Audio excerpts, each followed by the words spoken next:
Hello, everybody. This is episode 6, part 1 of character development. I'm still doing My Hero Academia, and we are going to do this guy today, Tomura Shigaraki.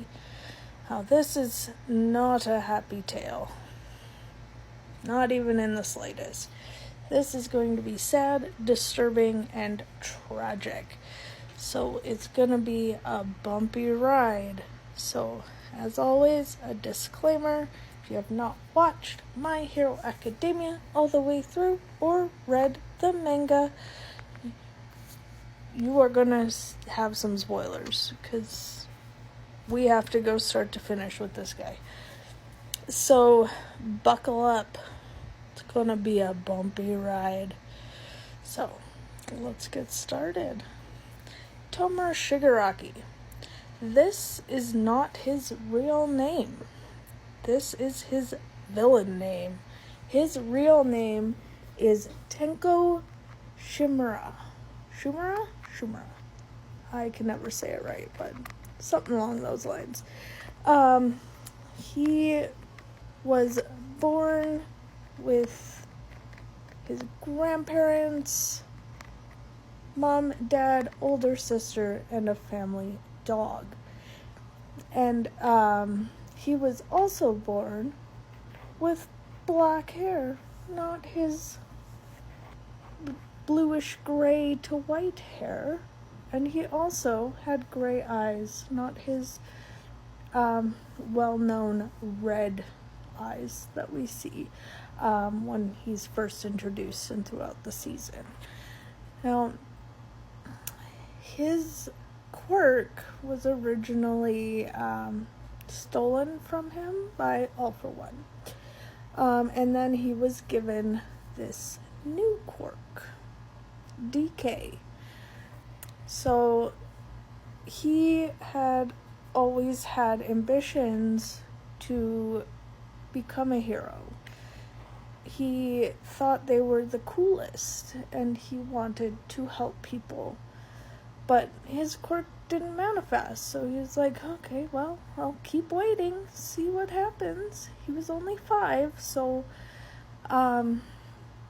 his dad hated the notion of him becoming a hero, which we find out his big sister went scavenging through their dad's desk at home and found a picture of their dad when he was a kid with a hero who turned out to be their grandmother, their dad's mom.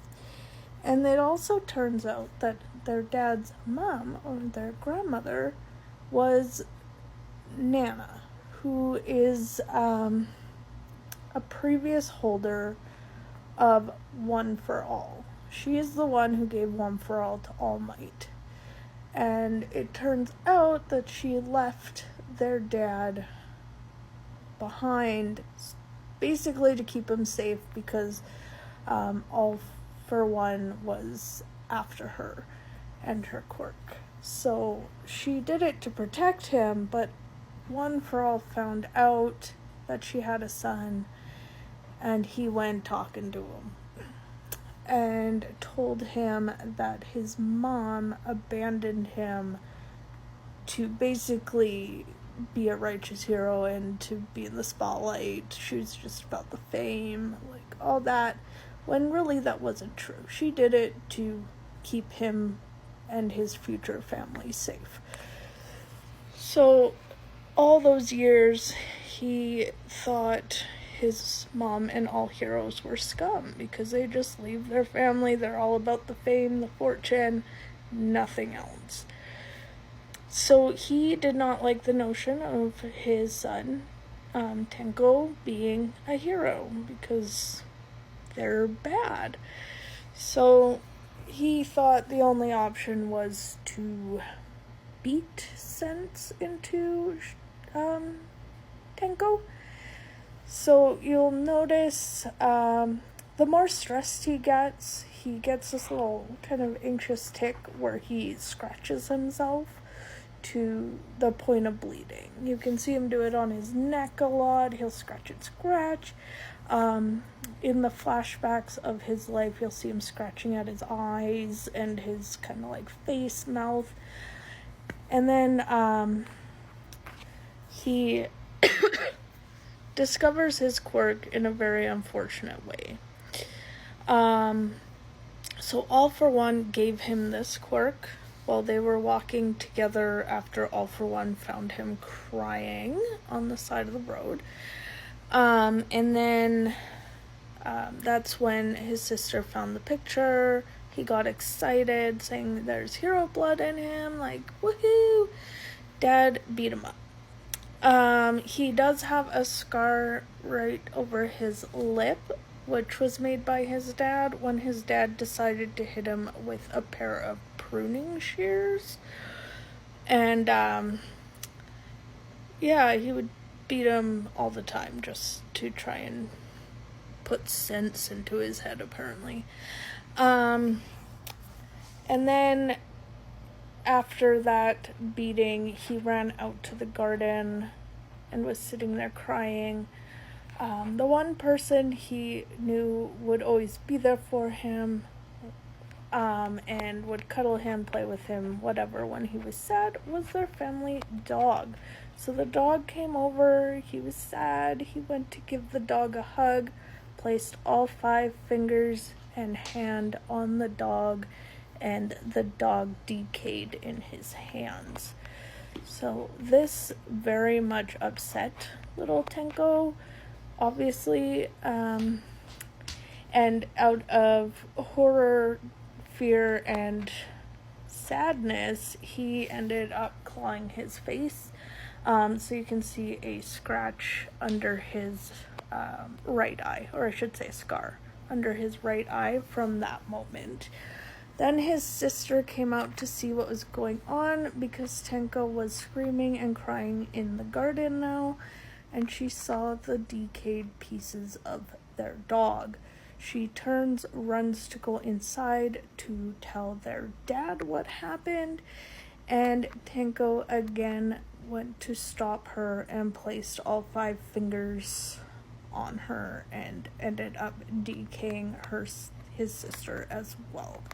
Then he ended up doing the same to his mom, then his grandparents, and his dad went into a rage and went after him, and little Tenko placed his whole hand straight in the middle of his dad's face, decaying him, killing him instantly.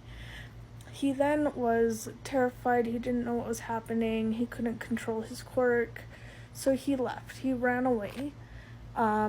A lady found him on the street where he was all scarred up. He was bruised. His eyes were bugging out of his head. They were red.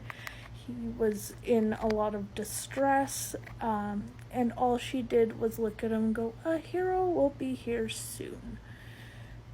And left a 5-year-old distressed on the side of the street.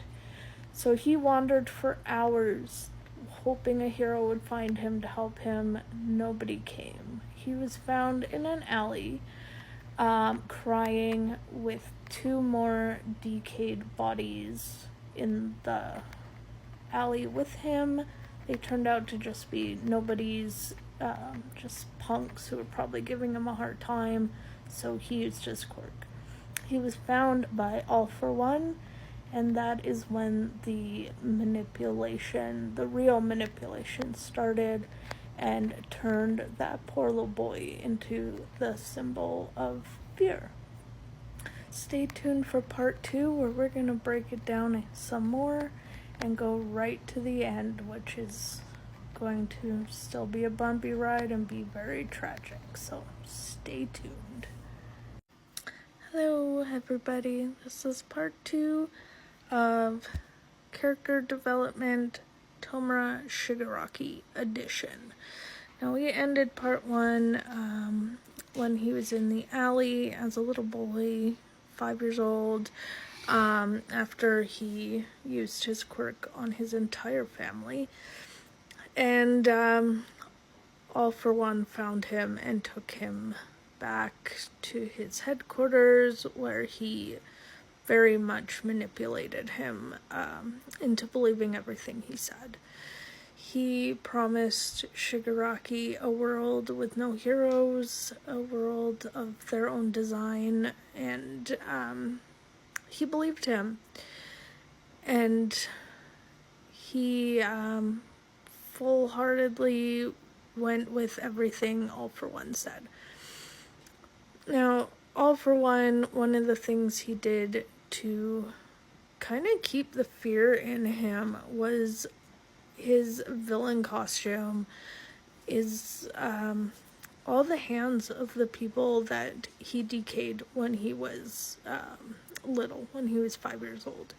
So his mom's hands are the ones that are kind of like near his neck. His grandfather is on the top of his arms. His grandmother is his forearms, and his sisters are his wrists.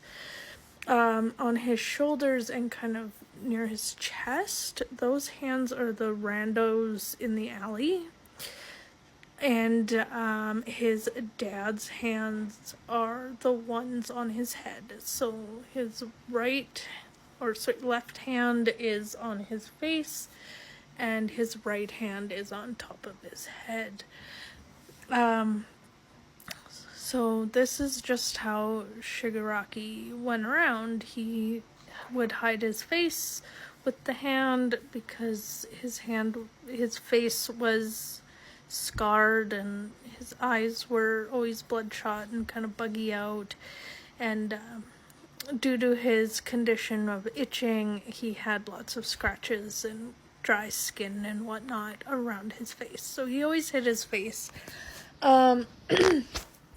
And then kind of things start happening at the start there with the USJ incident, where he went to the facility with hundreds of villains and had all intentions of killing All Might. You can really tell, though, that he has no concept of the world. He doesn't know how to act. He's got the vocabulary of a 5-year-old, basically, where he's talking like it's a video game, and that, like, All Might is the final boss, he's the final boss, all this. He just has a very immature way of talking. And then ultimately, his plan fails. He gets shot by Snipe in both arms and legs. And then he tries to recruit Stain, which that didn't go well. His battle IQ and his battle experience is next to nothing. So he was not able to even predict that Stain was going to cut him and Kirigiri and basically immobilize them. So he starts to get a little bit more, I guess, battle experience. I don't know. It starts maturing a bit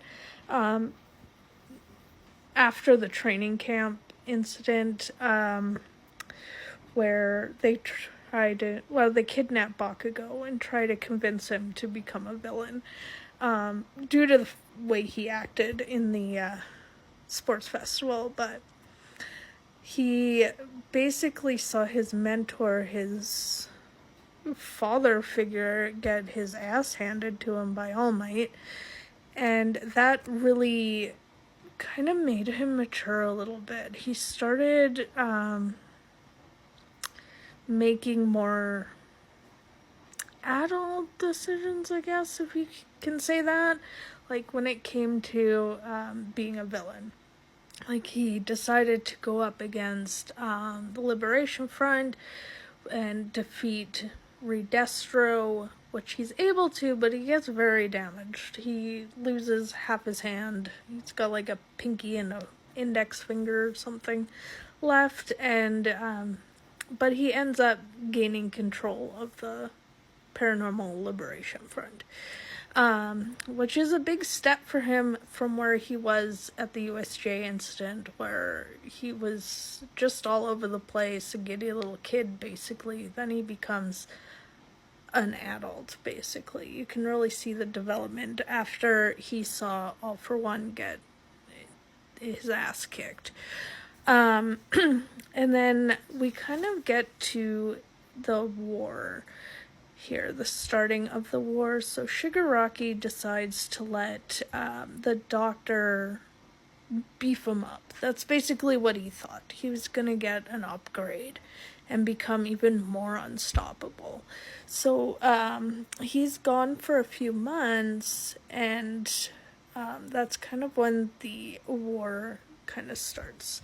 So they charge the hospital. Mirako finds the doctor, beats the living shit out of him, along with 5 high-end Nomus. She's a powerhouse. And she sees Shigaraki in the tank and proceeds to try and break the tank. He is 2 months early from being woken up, so when she breaks it, they think he's dead. He's been in a tank full of water. He's got to be dead. But he's not. And he ends up destroying the hospital and destroying a lot of heroes at the same time. He then, in the battle, is when himself and the heroes start realizing that it's not just Shigaraki in there. All For One put his consciousness into Shigaraki. So the fight is basically them against All For One, because All For One has shoved Shigaraki to the back. And then after that battle, when they basically win, the villains do escape, but they won kind of that battle. And then going into the final part there, he has that battle with Stars and Stripes where she destroys a lot of his quirks, and that really kind of pulled Shigaraki back out from the depths where All For One placed him.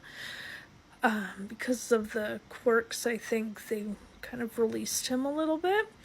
So you can tell, because when they all go to that area where they all get separated at the end, All For One tells Shigaraki to decay the ground to prevent them from their big move. Shigaraki stops himself. And All For One was not expecting that. So they get separated, there's the big fight. All For One is inside Shigaraki for most of that fight. When he kills Bakugo, and fights Deku. And there at the end, when Deku kind of does that finishing blow, Shigaraki has come out. Deku pulled Tenko out as well, and he kind of freed them from All For One's grasp, and Shigaraki allowed Deku to do that finishing blow.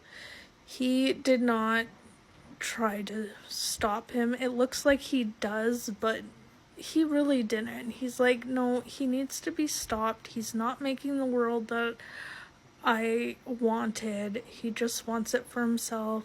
So he allowed Deku to kill him to prevent the end of the world. So in my eyes, Shigaraki ended up being a hero in the end and allowing the world to continue as it was, and sacrificed himself to stop All For One. So I love the guy. It's sad and tragic how his life went, but he died a hero in my eyes. Stay tuned for the next episode. Bye.